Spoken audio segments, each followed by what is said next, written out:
எந்த ஒரு உறவா இருந்தாலும் ஏதோ ஒரு மனக்கசப்புனால தற்காலிகமா நீங்க பிரிஞ்சிருக்கிறீங்க அப்படின்னும்போது, அந்த சமயத்துல நம்ம செய்யக்கூடாத 2 செயல்கள் இருக்கு. ஒண்ணு, நம்ம யார்கிட்ட இருந்து பிரிஞ்சு இருக்கிறோமோ, அந்த நபர பத்தியே வேற ஒருத்தவங்க வந்து நம்மகிட்ட தவறா சித்தரிச்சு சொல்லும்போது, அது அப்படிதான் இருக்கும் அப்படின்ட்டு நம்ம நம்பிறக்கூடாது.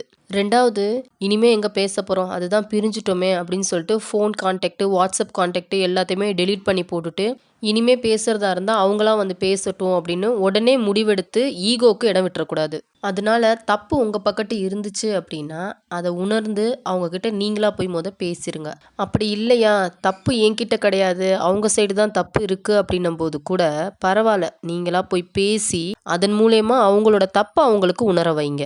ஏன்னா உறவுகளுக்குள்ள விட்டு குடுத்து போறது அப்படின்றது வந்து ரொம்ப முக்கியமான ஒண்ணு. இப்ப இருக்க காலகட்டத்துல உறவுகளுக்குள்ள பிரிவு வருது அப்படின்னும்போது, அந்த பிரிவுக்கான காரணம் என்ன அப்படின்னு பார்த்தா, 1 விட்டு குடுத்து போகாததும், 2வது சரியான புரிதல் இல்லாததும் மட்டும் தான்.